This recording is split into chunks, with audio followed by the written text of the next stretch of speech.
오늘 사무엘하 19장의 말씀을 통하여 저와 우리 모두에게 부어주시는 은혜의 말씀이 임하기를 원합니다.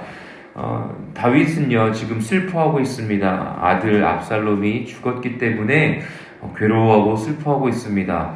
어찌 보면 아비의 마음으로 당연한 슬픔 아니겠습니까? 그런데 또 한편으로 보면 자신의 목숨을 위협했고 자신의 자리를 빼앗았고 또한 다윗과 수많은 또한 백성들이 피신해야 되는 또한 전쟁 가운데서 수많은 사람들이 죽음 가운데로 몰아갈 수밖에 없었던 또한 죄를 범한 사람이 죽임을 당하게 된 것이죠. 어찌 보면 당연히 일어나야 할 일이고 또한 하나님께서 인도하시는 계획하심 가운데에 다시 다윗이 예루살렘으로 복귀하는 이 모습들은요 어찌 보면 하나님께서 인도하고 계시는 모습입니다. 그럼에도 불구하고 다윗은 슬퍼할 수밖에 없는 상황입니다. 인간이 가지고 있는 연약함의 모습을 지금 계속해서 다윗의 연약함의 모습이 기록되어져 있는 것들을 확인할 수가 있습니다. 어제도 그랬고요. 그리고 또 오늘도 계속해서 다윗의 연약함의 모습들이 기록되어 있습니다. 요압이 다윗에게 항의하는 모습이 이제 19장 첫 번째 단락에 기록이 되어 있습니다. 어때요? 지금 다윗이 계속해서 압살롬아 내 아들 압살롬아 하면서 슬퍼하고 있습니다. 그 슬퍼하는 모습을 보고 전쟁터에 참여했던 그 군인들과 군대들 그리고 백성들은 어떠한 마음이었겠습니까? 다윗을 따라서 다시 광야로 내쳐지는 그 순간에 얼마나 두려움 가운데 있었겠습니까?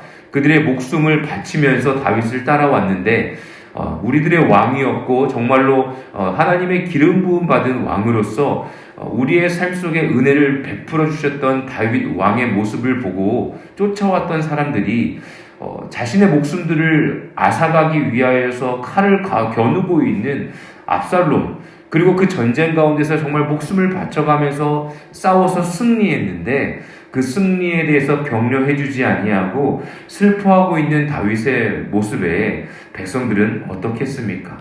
그러니까 그 군대 장관이었던 요압이 다윗에게 나와서 항의하기 시작하는 겁니다. 그래서 5절에 보면 이렇게 기록이 되어 있습니다. 요압이 집에 들어가서 왕께 말씀드리되 왕께서 오늘 왕의 생명과 왕의 자녀의 생명과 첩첩과 비빈들의 생명을 구원한 모든 부하들이 얼굴을 부끄럽게 하시니 부하들의 얼굴을요 지금 부끄럽게 하고 있다라고 이야기합니다. 지금 우리의 그 목숨을 바친 전쟁터에서 승리함을 오히려 더 잘못된 일로 우리가 압살롬을 죽이고 이 전쟁에서 승리한 것을 오히려 원치 아니하셨던 것처럼 우리의 마음을 힘들게 하고 있습니다 라고 이야기하고 있는 것이죠. 그래서 만약에 그 압살롬이 살고 우리가 죽어야 되는 것이었습니까? 라고 이제 다윗에게 따지면서 이야기하는 겁니다. 얼만큼 요압의 마음에 분노가 찼냐면 7절에 보면 이렇게 기록되어 있습니다. 이제 곧 일어나 나아가 왕의 부하들의 마음을 위로하여 말씀하옵소서. 내가 여호와를 두고 맹세하옵나니 요압이 정말 화가 난 것이 이제 여호와의 앞에서 맹세까지 합니다. 이렇게 이야기합니다.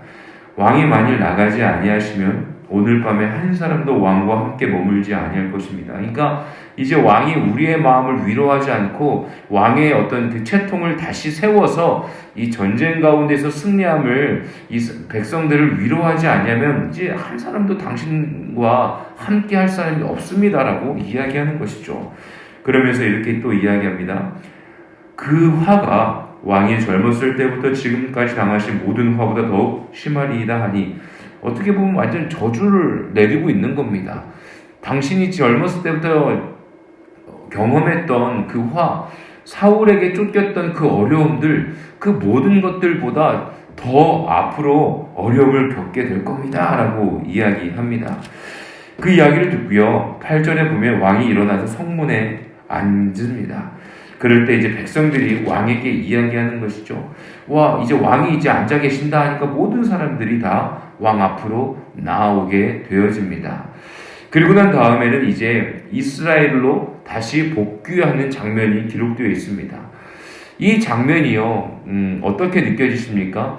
다윗의 마음 가운데에 슬픔이 가득 차 있습니다. 그런데 요압의 이야기가 또 틀린 이야기는 아닙니다. 그러니까 어제도 나눴지만 아버지로서의 슬픈 마음과 또한 왕권을 지켜야 하는, 나라를 다스려야 하는 리더자의 마음과 지금 부딪히고 있는 다윗의 연약함의 모습을 저와 우리 모두가 확인할 수가 있습니다. 다윗이 누구입니까? 하나님께 택함 받은 왕 아닙니까? 하나님께 기름 부음 받은 자 아닙니까? 과거의 모습을 살펴보십시오. 골리앗을 무찔렀던 아주 믿음이 좋았던 소년이지 않았습니까? 그리고 또한 사울에게 하나님이 주신 은혜가 있어서 사울이 괴로워하여 악령에 시달릴 때 이제 악기를 연주하면서 그의 마음 가운데 평안함을 줄 수 있었던, 또한 영적인 은혜가 있었던 사람이었습니다. 그리고 사울의 질투심과 또한 사울이 쫓아다니는 그 상황 속에서도 이 산 저 산을 다니면서도 광야 가운데서 하나님을 늘 의지하였던 아주 믿음이 두터운 자였습니다. 그러했던 자도요, 나이를 먹기 시작하고 또한 큰, 어찌 보면 아주 인생 가운데에서 오점을 남긴 죄 가운데에 넘어진 이후의 삶이요, 끊임없이 연약함의 모습으로 하나도 어떻게 보면 하나님과 동행하지 않는 것처럼, 그리고 하나님께서 주시는 위로함이 없는 것처럼 자녀의 죽음 가운데에, 또한 가문의 끊임없는 피비린내 나는 그 아픔 가운데에 다윗은 슬퍼하고 괴로워하고 있는 모습을 확인할 수가 있습니다. 사랑하는 저와 우리 모두의 삶 속에요, 하나님께서 주시는 정말 위로함을 우리가 구할 수밖에 없는 존재라는 것을 오늘의 말씀을 통하여서 깨닫기를 원합니다. 그렇게 은혜를 경험하고 하나님께 주목받고 기름 부음 받은 다윗 또한 인생의 문제 가운데에 무기력하게 넘어지고 있는 모습들이 가감없이 기록되어져 있다는 것이죠. 시편의 말씀에 보면 다윗의 노래들이 많이 있지 않습니까? 그런 시편의 말씀을 보면요, 수많은 시편 가운데에 하나님, 이 정말 억울한 나의 상황 가운데에서 저 원수들을 좀 어떻게 좀 해주십시오라는 고백들이 너무나 많이 나옵니다. 나를 구원해 주십시오, 악으로부터 구원해 주십시오 하는 어떤 괴로움의 이야기들이 끊임없이 나옵니다. 그러면서도 감사한 것은 다윗이 고백하는 것이 무엇입니까? 그럼에도 불구하고 내가 주 여호와를 내가 신뢰합니다, 찬양합니다 라고 고백하는 시들이 계속해서 반복적으로 나옵니다. 그 이유는 무엇입니까? 지금과 같은 낙심하고 괴로워하는 이 순간 가운데에, 내 마음에 오락가락하는 이 감정 가운데에, 그럼에도 불구하고 과거 가운데에 나에게 베풀어 주셨던 하나님의 은혜를 내가 기억합니다. 내가 이 어려움의 시간들을 극복하고 내가 다시 하나님의 그 구원의 영광의 은혜로 내가 나아갈 수 있도록 주님께서, 여호와께서 나의 삶을 인도해 주십시오라는 고백을 다윗의 삶 가운데서 늘 하고 있습니다. 그런데 끊임없이 다윗의 어떻게 보면 아주 치욕스러운 순간들이 지금 계속해서 이루어지고 있습니다. 자신의 종이었던, 어떻게 보면 자신이 다스리는 군대 장관이 다윗의 마음에 어떻게 보면 요즘 말로 뼈 때리는 이야기를 하는 것이었죠. 그 다음엔 어떻습니까? 이제는 그가 이렇게 좀 흔들리는 모습을 보이니까 이미 압살롬이 죽었으면 빨리 예루살렘에서 다시 왕을 모셔야 되는데, 그러지 않으니까 다윗이 스스로 사독과 아비아달에게, 두 제사장에게 어찌하여 너희들이 나를 다시 예루살렘으로 귀환시키지 않느냐, 왜 종들을 보내서 나를 데리러 오지 않느냐 라고 이야기를 합니다. 그래서 그들이 이제 왕을 모시러 이제 오는 것이죠. 어찌 보면 그 이후에 바로 다윗을 모셔와야 할 터인데, 다윗의 흔들리는 모습 가운데에 계속해서 다윗이 하나님께서 주신 그 어떤 권위와 은혜를 흘려보내고 세워나가는 과정이 조금씩 어려움의 모습들이 보여집니다. 이제 가는 길에 기억하십니까?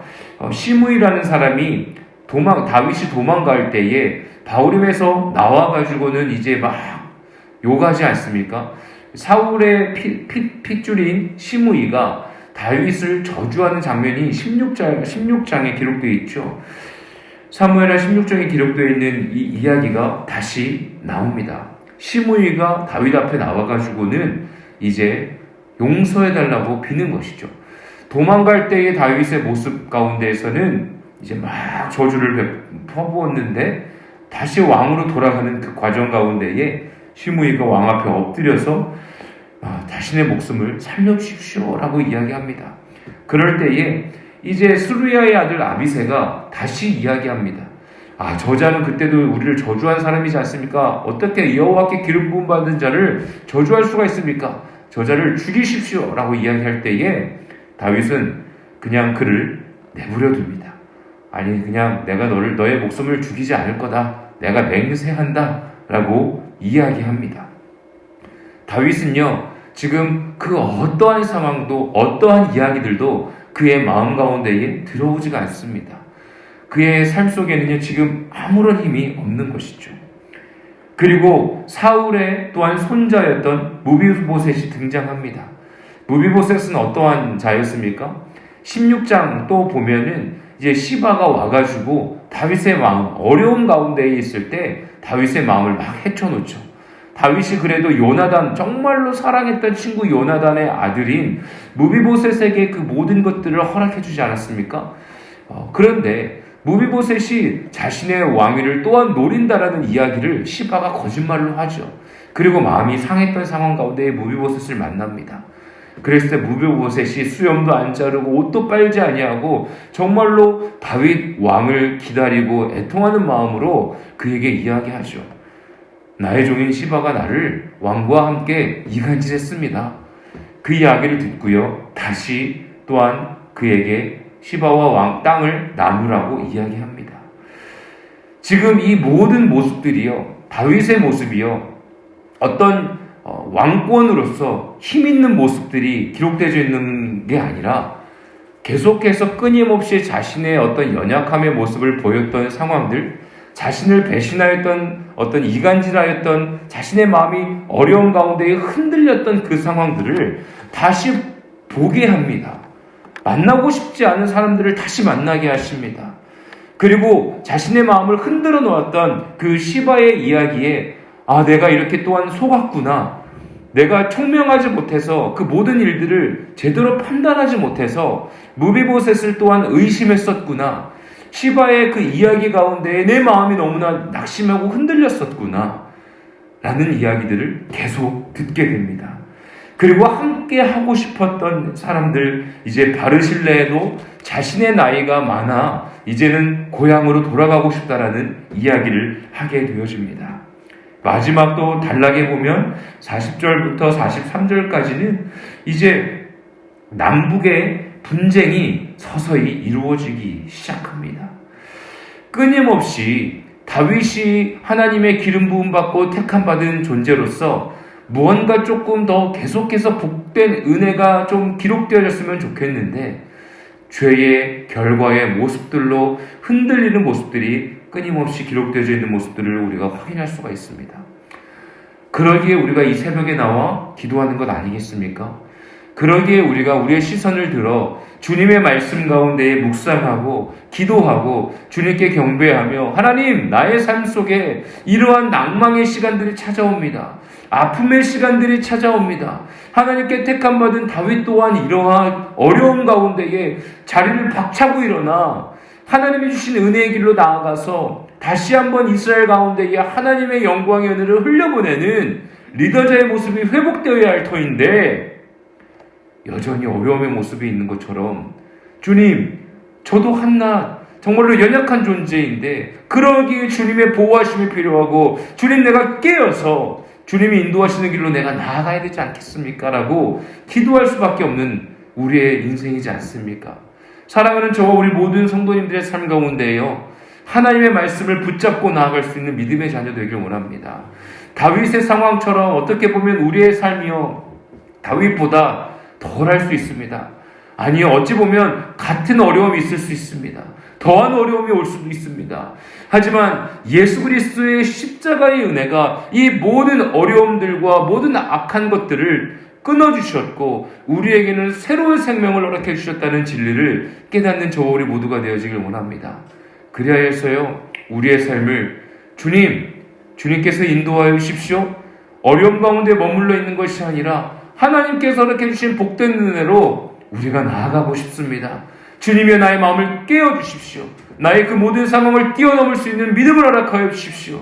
그리고 나의 현실의 삶 가운데에서 하나님께서 그 은혜들을 베풀어 주시고 보여주시고 내 앞길을 인도하여 주십시오 라고 기도할 수 있는 저와 우리 모두가 되어지길 원합니다. 그러할 때요, 무기력 가운데서 우리가 다시 한번 힘을 얻어 하나님께서 인도하시는 길을 향하여 다름박질할 수 있는 믿음의 자녀가 될 것입니다. 하나님께서 저와 우리 모두에게 베풀어 주신 은혜가 풍성하게 경험되어질 것입니다. 어떻게 할 수 있습니까?